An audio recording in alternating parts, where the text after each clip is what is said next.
Court is calling 2023 CR 2080B, State of Texas versus Alejo Aguirre. Can I have parties announced for the record for the state? Daniel Escobar for the state of Texas. Defense? Jesse Sepulveda for Alejo Aguirre. All right. And are you Mr. Aguirre? Yes, Your Honor. Counsel, have you received all the discovery that you reviewed with your client? Yes, Your Honor. Court will find that the state is in compliance with discovery. Mr. Aguirre, no application for deferred adjudication or community supervision. Did you review that with your attorney? Did you understand it? And did you sign it? Yes, Your Honor. Next, I'm showing you what's entitled True Bill of Indictment. Did you review that with your attorney? Did you understand it? Yes, Your Honor. Counsel, do you waive the reading of the indictment? We do, Your Honor. State, you proceeding on the indictment as presented? But we are, Your Honor. All right. Mr. Aguirre, I'm going to show you what's entitled Court Admonishments. Did you review that document with your attorney? Yes, Did Your you understand it? Did you sign it in all the appropriate places? Honor. Yes, Did you understand you're charged with the offense of theft 2,500 to 30,000 as a state jail felony? Range of punishment is anywhere from 180 days up to 2 years in the state jail facility and up to a $10,000 fine. Did you understand? Yes, Your Honor. All right. After reviewing states exhibits 1 and attachments, the court will find there's sufficient evidence to find you guilty. However, the court will defer finding of guilt and apply for deferred adjudication. Are you proceeding with sentencing? Yes, Your Honor. Anything you wish to say on behalf of your client? Respectfully, Judge, we're just asking you if you would grant my client his allegation for deferred. I believe he's got no priors. He's learned a valuable lesson and believe he'll be back here. All right. What lesson have you learned?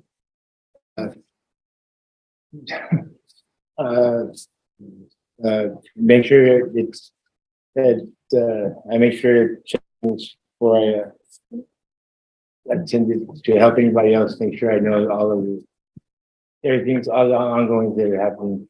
No, I mean, that's not what the police report says. I read the police report, and the police report says, right here is where things start to get interesting. The defense pushes for deferred adjudication, insisting the defendant has no priors and has supposedly learned his lesson. But notice how vague the defendant becomes when the judge asks him what lesson he actually learned. His answer is so unclear that the judge immediately checks the police report, and the report directly contradicts his story. This mismatch between what he says and what actually happened is a major red flag in cases involving theft.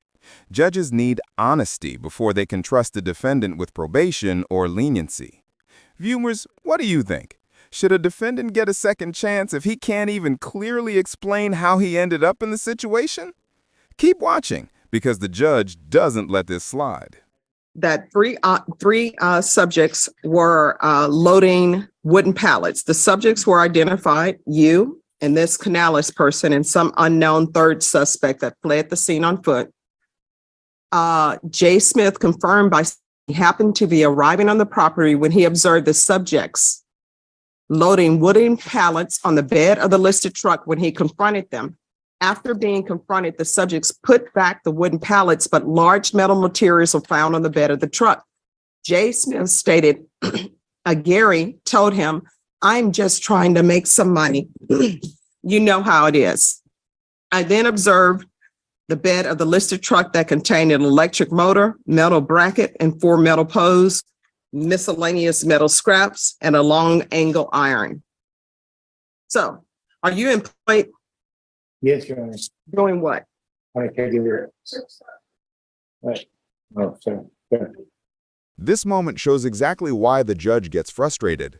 The defendant claims he's working as a massage therapist, but suddenly he says he's not licensed in Texas, then says he's caring for his parents, then admits his parents pay him, then immediately denies it. These constant back-and-forth answers make him look unreliable, and in a courtroom, inconsistent statements are deadly. You can see the judge's patience thinning, not because he's poor, unemployed, or struggling, but because he refuses to give a straight answer. Judges want clarity, accountability, and honesty. Instead, he's rambling, dodging, and acting offended when questioned. Ask yourself, is this confusion or intentional misdirection? What do you do? Caregiver, massage therapist. Massage therapist. That's correct, Your Honor. So how do you go from massage therapist? Your Honor, COVID, so everything kind of came to a halt. No, you're telling me you're currently a massage therapist. I am a licensed massage therapist, but ever since COVID hit, it went to almost zero. And where were you a licensed massage In therapist? Arizona, I can't hear you. in Arizona. I've been here for 2 years.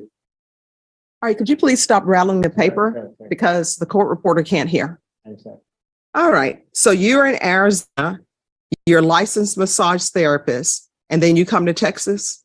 That's correct. So what do you do for a living here in Texas? That's what I'm asking you about. I'm taking care of my parents. They're disabled.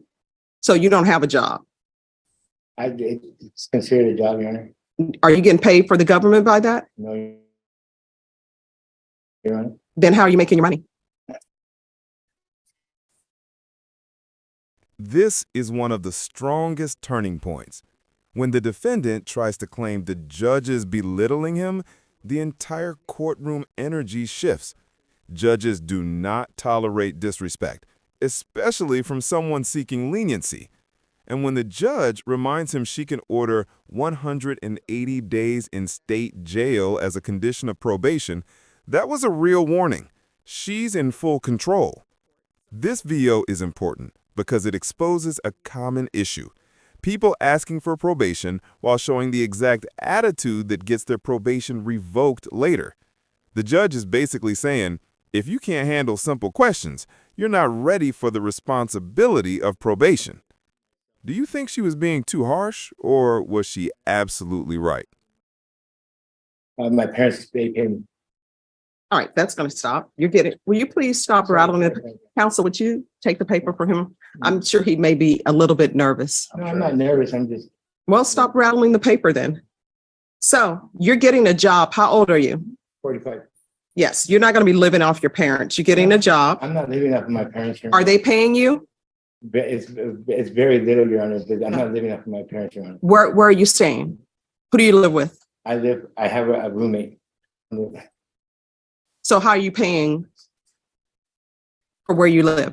Scrapping, doing side jobs, landscaping. Mhm.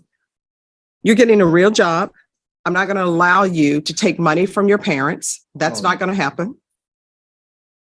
You're 45 years old. If you're helping out guess what? If you're helping out your parents, then you don't take money from them. I'm not, okay. Here's the moment everything collapses. The UA test comes about positive for meth, opiates, and marijuana after he explicitly told the judge he would be clean. This is devastating for his credibility. Judges view drug dishonesty as a major indicator of deeper issues: lack of responsibility, lack of stability, and a high risk of probation failure. What's even worse is how he tries to justify it. First, he denies it, then he blames timing, then he says he thought it wouldn't come up. Excuses like these make a judge shut down completely. When you're asking a court for mercy, honesty is the minimum requirement. Anything less destroys the entire case. You just told me you received, did I not hear that right? Didn't he just, counsel, did he say he received money from his parents for taking care of them? It's a very small amount, Your Honor. All right, so you're not getting money from your parents anymore. I don't know, you're 45 years old, you need to support yourself. If you're helping, no, what's ridiculous is that you're 45 years old, you say that you're helping your parents, and actually your parents are paying you to take care of them. They shouldn't be giving you money. If you are helping your parents, you shouldn't be accepting money for them. Your Honor, you asked me a question and you called me off guard, so that was the answer that I gave you, Your Honor. What, is it not true? But no, because I feel like you're belittling. No, is it not true? Is it not true that you're accepting money for them? No, it's not. So you don't accept any money from your parents? Your Honor, what it is, I mean, literally less than $50. I mean, literally. I gave you that answer, but I wasn't expecting to be asked that question, Your Honor. Okay, but you're belittling me in front of this court. That you don't know me. I know that you're 45 years old and Correct, that you Your Honor. say you're taking care of your parents. Correct. I know that you just pled to a theft case, so you were stealing. I know that you are getting money from your parents. You're going to get a job.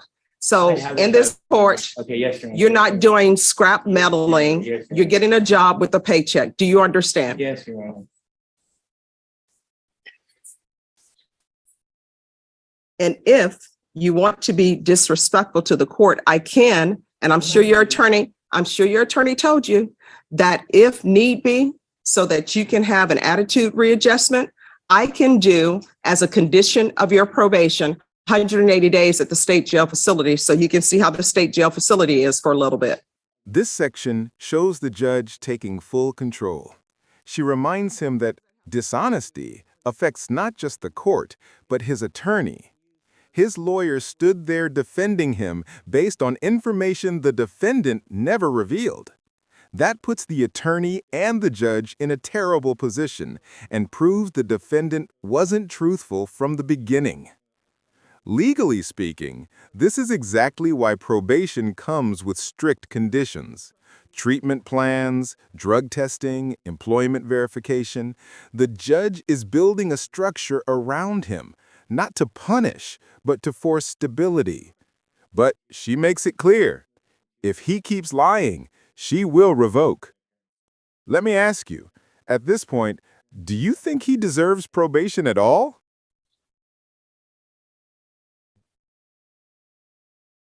I don't know why people don't want to get jobs. That's how you support yourself. You're 45 years old. You're not a teenager. I have teenagers who come to court and they don't have jobs, and I require that they get jobs.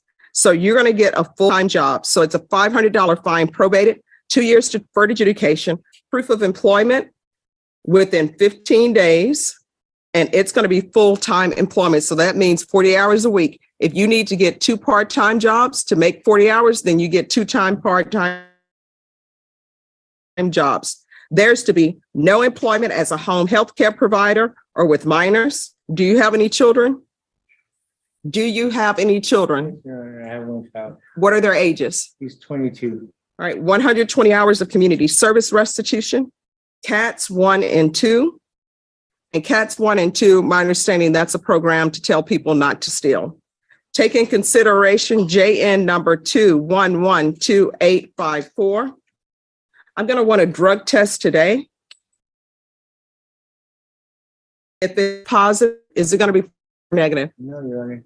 All right, if it's positive, I'm going to want intensive outpatient treatment with probation and a TAP evaluation. If negative, I'm going to want regular UAs. I'm going to want field visits 1 time per month until further notice. Here, the judge lays out the biggest reality check: drug use, unemployment, dishonesty, and inconsistent storytelling, all while expecting the court to grant leniency. It's a pattern judges see all the time. And she hits him with a powerful statement: your sobriety starts with honesty. This isn't about punishing him for drug use. It's about evaluating whether he can comply with probation at all. She even mentions that out of hundreds of defendants, only 2 or 3 are ever fully honest about their drug use. That tells you how rare honesty is in probation cases. So the question becomes, will honesty save him, or is it already too late? Probation, is there anything else he needs? Yes, here. Is there anything else you need from the court to be successful? No, Your Honor. Sure. All right, good luck to your probation. We'll go over conditions with you, and you'll need a UA sample today. Yes, Your Honor. Thank you. Did probation give you the results of his UA? Yes. So probation, what is he all positive for? He told me he would be negative. Yes, Judge, so No, it's not. CeeLo Jimmy Hernandez did the UA here in court, and the results were positive for methamphetamine, opiates, and marijuana. All right. So what's going on with you? All I can tell you, Your Honor, first of all, I apologize. I didn't mean anything intentional earlier. You just caught me off guard with the questions. The only thing I can tell you in regards to that, the test, I do use marijuana. And All right. So we got the marijuana out of the way, I but here's the the thing. whole medicine that I have, that's the only thing I can say. Yes, ma'am. Yes, ma'am. I specifically asked you if you're going to be positive for any drugs, if there are any drug issues. Correct. Your response to me is that you're going to be clean. So let's start with the marijuana. Yes, So ma'am. that's a positive for marijuana. So you were a bit dishonest with me about that. Why? Only because it's been like 2 or 3 weeks and I thought maybe that it wouldn't come up. That's all. That was my sincere answer. So now we have the meth issue. Like that, Your Honor, I don't know. I don't do it. I've never, if you look at my whatever history, I've never had any drug charges. I've never had any theft charges. I've never been convicted of anything. I've never been on probation. What does that have to do with you telling the court that you would be negative and that you didn't use drugs? And now we're discovering that you Yes, do use drugs. Yes, ma'am. As I mentioned, I thought that it's been like 3 weeks since I used marijuana. So you thought But it was that, it was very potent. So it obviously still came up. I thought that it wouldn't come up. all right, so you were dishonest with the court. So about the marijuana. So why should I be trusting you about meth and opioids? Your Honor, I mean, as well, I'm with my parents every day. I'm with my daughter every day. I have no time for that. I mean, How's your daughter? she's 22 years old. Mhm. She just moved here from Tucson to come and be with myself and my parents. So I don't have time for that. I don't have the money for it. I don't have, aside from that, Are you paying for your marijuana?